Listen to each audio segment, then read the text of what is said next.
Querido irmão, querida irmã, nesse domingo 11 de setembro, celebramos o 24º domingo do tempo comum. Possamos hoje nos reencontrar com o divino amor do Pai. No evangelho desse domingo, ouvimos Jesus contando algumas parábolas aos fariseus e aos mestres da lei. Nessas histórias, Cristo nos mostra a alegria do Pai Celestial com a conversão de apenas um pecador. Nosso Deus aguarda ansiosamente que retomemos nosso relacionamento com Ele. Muitas vezes nos encontramos distantes, seja fisicamente, seja espiritualmente, mas quando o reencontramos o caminho, um imenso júbilo ocorre no reino dos céus. Se você deseja ouvir novamente a voz do Pai, escute a seguir a homilia dominical realizada pelo Padre Walker Viano. Se quiser, compartilhe com alguém querido.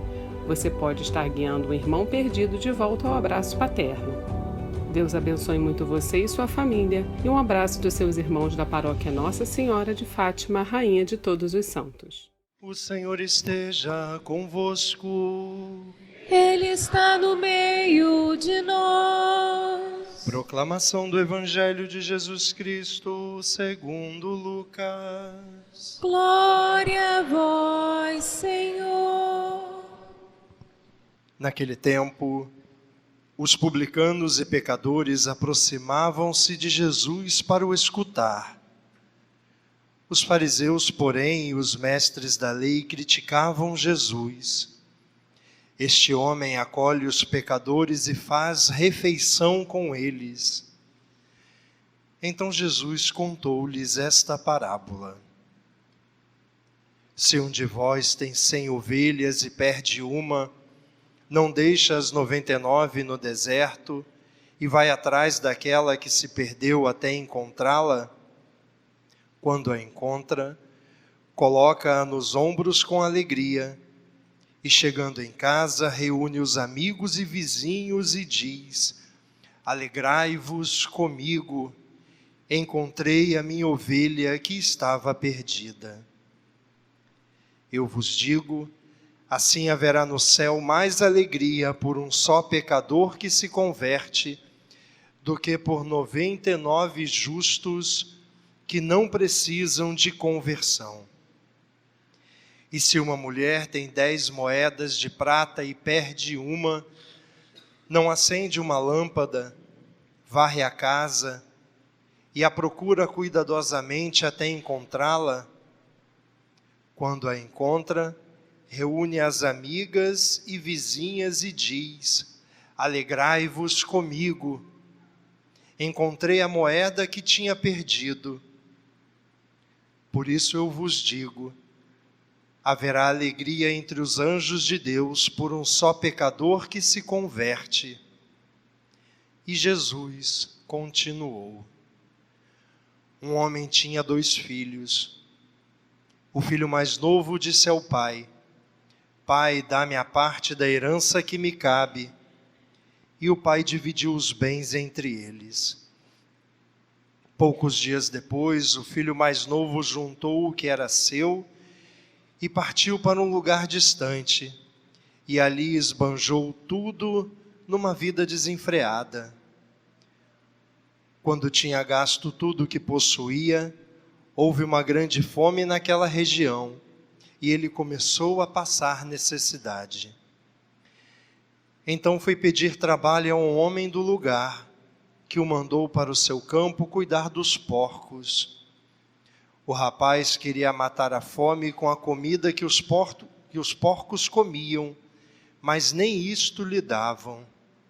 Então caiu em si e disse: quantos empregados do meu pai têm pão com fartura, e eu aqui morrendo de fome? Vou-me embora, vou voltar para meu pai e dizer-lhe: Pai, pequei contra Deus e contra ti. Já não mereço ser chamado teu filho. Trata-me como um dos teus empregados. Então ele partiu e voltou para seu pai. Quando ainda estava longe, seu pai o avistou e sentiu compaixão. Correu-lhe ao encontro, abraçou-o e cobriu-o de beijos. O filho então lhe disse: Pai, pequei contra Deus e contra ti, já não mereço ser chamado teu filho. Mas o pai disse aos empregados: trazei depressa a melhor túnica para vestir meu filho, e colocai um anel no seu dedo e sandálias nos seus pés. Trazei um novilho gordo e matai-o. Vamos fazer um banquete, porque este meu filho estava morto e tornou a viver. Estava perdido e foi encontrado. E começaram a festa. O filho mais velho estava no campo. Ao voltar, já perto de casa, ouviu música e barulho de dança. Então chamou um dos criados e perguntou o que estava acontecendo. O criado respondeu: é teu irmão que voltou. Teu pai matou um novilho gordo, porque o recuperou com saúde. Mas ele ficou com raiva e não queria entrar. O pai, saindo, insistia com ele. Ele, porém, respondeu ao pai: eu trabalho para ti há tantos anos, jamais desobedeci a qualquer ordem tua, e tu nunca me deste um cabrito para eu festejar com meus amigos. Quando chegou esse teu filho, que esbanjou teus bens com prostitutas, matas para ele um novilho cevado. Então o pai lhe disse: filho, tu estás sempre comigo, e tudo que é meu é teu. Mas era preciso festejar e alegrar-nos, porque este teu irmão estava morto e tornou a viver. Estava perdido e foi encontrado. Palavra da salvação. Glória a vós, Senhor. Reverendo Diácono Luciano, querido povo de Deus, a liturgia desse 24º domingo do tempo comum nos convida a lançar um olhar para a misericórdia de Deus e reconhecermos aí o nosso lugar de experimentarmos verdadeiramente como Deus é na sua essência.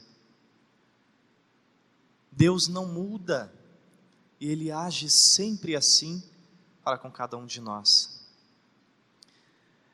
É isso o que nos faz refletir o Evangelho de hoje.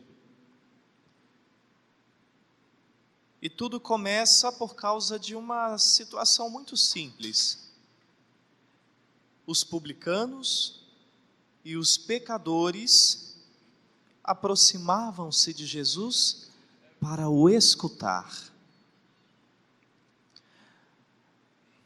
Mas essa postura irritava uma outra classe de pessoas, os fariseus, os mestres da lei, porque era inimaginável que Jesus, um mestre que ensinava sobre Deus, ensinava a observância das coisas a respeito de Deus,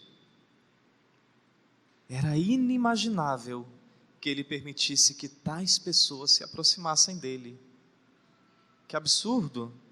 Os pecadores comiam com Jesus, ele ia almoçar e jantar na casa dessas pessoas? Como pode, né? Tantas vezes, meus irmãos, nós agimos como esses fariseus. Tantas vezes agimos como esses mestres da lei que achamos que a verdade do Evangelho, que a palavra de Deus é dirigida somente a nós e a mais ninguém. Curiosamente, Jesus ia ao encontro daqueles que os fariseus e os mestres da lei não queriam por perto. Nós somos muito seletivos em quem nós queremos ter por perto. A gente quer ter as pessoas boas, com boa reputação, com boa fama, de preferência cheirosinhas, bonitinhas. São essas as pessoas que a gente quer ter por perto. É quase que natural isso em nós. Mas Jesus quebra completamente esse paradigma. Ele vai ao encontro daqueles que ninguém queria por perto. Vejam os encontros de Jesus nos evangelhos. Ele se encontrava com os leprosos, ele se encontrava com os pecadores públicos. Mateus, imagina, um coletor de impostos, inimigo do próprio povo, considerado traidor do próprio povo, da sua própria gente, uma vez que servia ao Império Romano, coletando os impostos, impondo altas cargas àquele povo, que era o seu próprio povo, a sua gente. E Jesus passa pela coletoria de impostos. O diácono vai ser Mateus agora. Olha, está ali sentadinho, coletando os impostos, lança um olhar sobre ele e diz: vem e segue-me. Mateus levantou-se imediatamente e colocou-se a seguir Jesus. Aquele que ninguém queria ter por perto, aquele cuja própria gente ignorava, Jesus chamou para segui-lo. É esse o tipo de gente que Jesus buscava. É esse o tipo de gente que o coração de Deus se alegrava profundamente a cada passo que dava na direção de um amor verdadeiro a ser vivido com Deus. Certa vez Jesus disse também: eu não vim para os que estão sãos, com saúde, são os enfermos que precisam de médico, e é para esses que eu vim. Vim para aqueles que estão perdidos, as ovelhas perdidas da casa de Israel. E assim ele diz essas duas parábolas e depois uma terceira. A primeira fala das 100 ovelhas. Que júbilo para aquele pastor quando encontra a ovelha que se perdeu. Fica mais feliz do que com as 99 que estavam lá, seguras, a salvo. Assim é o coração de Deus. Jesus ilustra muito bem como ele se sente quando vê um pecador arrependido, buscando viver a cada dia a conversão em sua vida. Aí está a grande experiência de encontro com o Senhor. Quando esse encontro muda a nossa vida, transforma o nosso coração, nos leva a olhar para Ele como verdadeiramente Ele deve ser olhado, como o nosso amigo, como o nosso Senhor, como o nosso Deus, como o único necessário e suficiente para nós. Também, quando fala sobre a moeda perdida, a mulher se alegra depois de ter encontrado a sua moeda, uma moeda valiosa, exultante. Ela se reúne com as amigas, chama para tomar um chá da tarde, né? E se alegra com elas por ter encontrado a moeda que se perdeu. E depois segue falando a belíssima parábola do filho pródigo. Todos nós conhecemos muito bem a parábola do filho pródigo e precisamos entrar nesse mistério. O que Deus deseja dizer para mim hoje? Qual é a minha situação? Com quem eu mais me identifico? E é certo, meus irmãos e irmãs, que ao longo da nossa vida, ora nos identificamos mais ao filho mais novo, ora ao filho mais velho, ora ao próprio Pai misericordioso. É dramática a situação que nós encontramos nessa parábola do filho pródigo. O filho mais novo, pede por antecipação a sua herança. Nós sabemos que a herança se recebe quando o pai morre. Ele já decretou por antecipação a morte do pai. Aquilo significava para ele que o pai já não fazia o menor sentido na sua vida. Não tinha significado algum. Para ele, vivo ou morto é a mesma coisa. Que duro para o coração do pai perceber uma situação dessas, mas o pai sabe que no amor existe liberdade. O filho ainda não amava o pai. O filho ainda não tinha noção de quem era o pai para ele. E como o amor não se improvisa e nem se obriga, o pai entrega a herança e o filho vai embora. Partiu para um lugar distante. O que é esse lugar distante, queridos irmãos e irmãs? Esse lugar distante é a nossa condição humana e pecaminosa. O lugar distante é o nosso estado de pecado, que coloca um grande bloqueio entre nós e Deus, nos afasta da presença de Deus.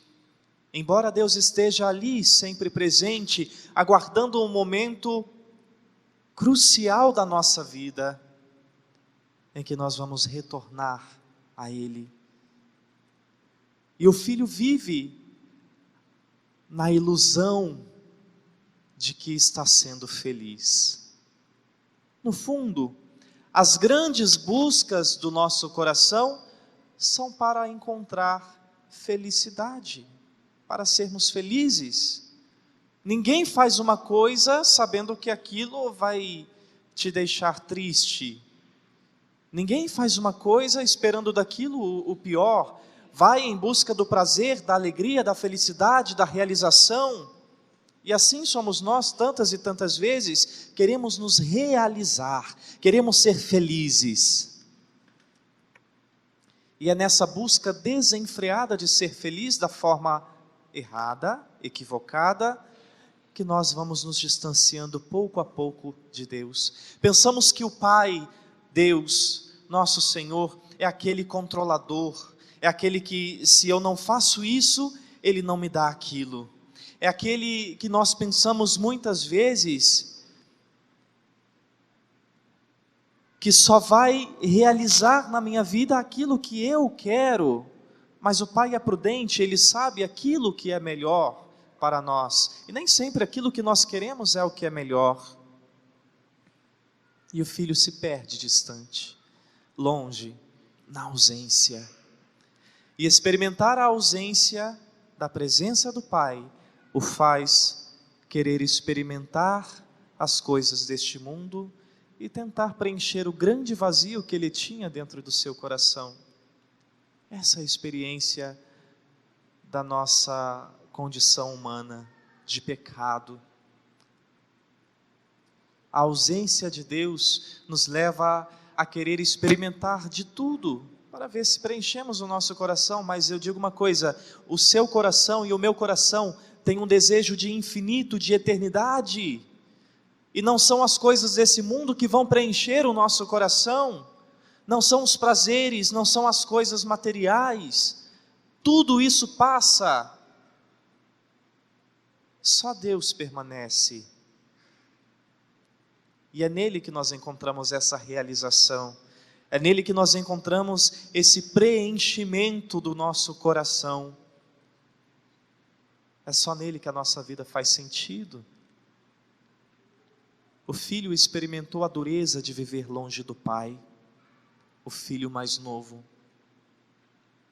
E quando ele se dá conta de que a sua condição e a sua situação não são tão favoráveis, que ele quebrou a cara, ele prepara um discurso bonitinho para voltar e falar para o pai: olha, pai, eu pequei contra Deus e contra ti, já não sou digno, já não mereço ser chamado teu filho. Trata-me como um dos teus empregados. Claro, os empregados da casa do meu pai têm pão com fartura e eu estou aqui morrendo de fome. A que ponto eu cheguei? É o dar-se conta da ausência de Deus, é o dar-se conta de que só Ele pode preencher o nosso coração. E até aqueles que têm uma relação de empregado e patrão, com Ele tem pão com fartura, ou seja, tem aquilo de que necessitam. E eu aqui distante dEle, não tenho absolutamente nada. Chegou ao mais baixo da condição que ele poderia chegar. Para um judeu, cuidar de porcos, um animal impuro. E pior, tentar alimentar-se com a comida que eles comiam. É assim que o mundo trata a cada um de nós. Mas na casa do Pai nós temos o quê? Festa, roupa nova, anel, sandálias nos pés. Tudo isso representa a nossa dignidade de filhos. Tudo isso representa quem nós somos para o Pai. Ele não olha para nós como empregados. O filho queria até ser tratado como empregado porque não se achou digno. Eu te digo uma coisa, meus irmãos, nós não somos dignos mesmo. Não somos. Mas Ele nos trata como filhos. Ele olha para nós e vê em nós não só quem nós somos e somos filhos, mas no que Ele pode nos tornar. E Ele pode realizar maravilhas em nossa vida. Já realizou e vai realizar ainda mais. Só não podemos nos esquecer. É que nós costumamos ser meio desmemoriados. Nos esquecemos com facilidade daquilo que Deus faz na nossa vida. Lembra lá a primeira leitura? Moisés está lá no alto do monte, recebendo de Deus as instruções para transmitir ao povo, para conduzir o povo da melhor forma possível. E o que acontece? O povo está lá embaixo, corrompido. Olha o que Deus fala para Moisés: desce, pois corrompeu-se o teu povo. Curioso, Deus fala para Moisés, o teu povo, e não o meu povo. Quando a gente se afasta de Deus, é assim que nós nos sentimos, nós não somos mais pertença dEle. Bem depressa desviaram-se do caminho que lhes prescrevi. Eles queriam um Deus à sua medida, do seu jeitinho. Então, claro, vamos criar o nosso próprio Deus. Fizeram o seu deusinho de brincadeira, né? Fizeram o seu ídolo. Colocaram no lugar do Deus verdadeiro uma obra das suas próprias mãos. Veja quando o ser humano perde o sentido total da presença de Deus em sua vida. É isso que acontece. Nós queremos colocar coisas no lugar de Deus. Queremos procurar um Deus que nos sirva, um Deus que seja a minha medida, um Deus que seja conforme eu quero. O povo fez isso, porque se esqueceu que foi esse Deus Todo-Poderoso que o resgatou da escravidão do Egito. Gente, o povo tinha passado pelo Mar Vermelho, o povo viu o mar se abrir diante dos seus pés. O povo viu o exército do faraó cair por terra, ser aniquilado para que ele fosse salvo. O povo viu os prodígios e os sinais que Deus realizou no deserto, no Egito. Mas se esqueceram dos benefícios do Senhor. Quando a gente se esquece do que Deus é para nós, a gente se conforma com qualquer coisa. E é bonito ver a posição de Moisés. Moisés, depois que Deus fala para ele, esse povo, Moisés, é um povo de cabeça dura. Deus como que pede a Moisés, né, a permissão: Moisés, deixa que a minha cólera se inflame contra esse povo, e de ti eu farei uma grande nação. Moisés poderia aceitar a proposta de Deus e pensar: é verdade, Senhor, esse povo não vale nada, esse povo não merece a tua misericórdia, não merece o teu perdão, esse povo é um povo de cabeça dura mesmo, faça de mim, Senhor, uma grande nação. Ele poderia fazer isso, foi a proposta que Deus fez a ele. E vê se não é assim que nós agimos tantas e tantas vezes. Eu vou falar baixinho para quem está na rua não escutar, tá bom? Às vezes a gente olha para as pessoas de dentro da igreja. Ouviram? Ouviram, né? Fazendo coisas que não deviam fazer. E ao invés de ter a postura de Moisés, interceder por elas, nós acusamos. E quase pedimos: Senhor, destrói aquela pessoa. Falta pouquinho. Senhor, acaba com a vida dessa pessoa. Olha o que ela está fazendo, uma barbaridade. Como pode? Nos colocamos no lugar de juízes, queremos julgar o povo, queremos julgar aqueles que Deus nos colocou para sermos intercessores deles. Deus nos levantou para intercedermos uns pelos outros e juntos alcançarmos a salvação, caminharmos juntos, intercedendo um pelo outro. Quando o outro cai, irmão, que isso? Vamos levantar, coragem, vamos retornar para o caminho de Deus. A ovelha se desgarrou, vai atrás, procura, anuncia novamente a salvação para a vida dessa pessoa. Faz como Moisés: por que se inflama, Senhor, a tua cólera contra o teu povo que fizeste sair do Egito? E Moisés ainda tem a audácia de dizer para o Senhor: lembra-te dos teus servos, Abraão, Isaque e Israel, a quem tu prometeste descendência. Por juramento. Moisés era um homem ousado. Precisamos ser assim também. Precisamos olhar para o Senhor e interceder pelo povo que tantas vezes perece. E às vezes somos nós mesmos. E assim como São Paulo na segunda leitura, nós vamos encontrar misericórdia diante do Senhor. Encontrar misericórdia. E encontrando misericórdia, agir também com misericórdia. E assim encontrar o sentido para a nossa vida. O sentido de estar na presença de Deus. É isso que o filho experimenta quando retorna. Ele não experimenta um pai que o acusa por tudo aquilo que ele fez. Ele não encontra um pai que aponta o dedo e fala: agora você vai ser meu servo pelo resto da sua vida. Não. O pai não quer nem saber o que o filho fez. O homem vê a aparência, mas Deus vê o coração. E como estava o coração daquele filho naquele momento?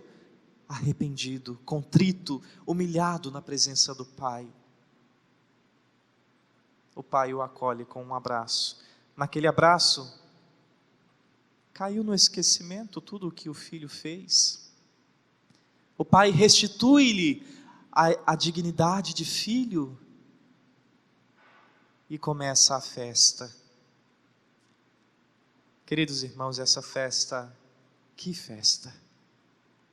A festa do encontro, a festa do retorno, a festa da ovelha que tinha se perdido e voltou para a casa do Pai, a festa que nunca mais se acaba.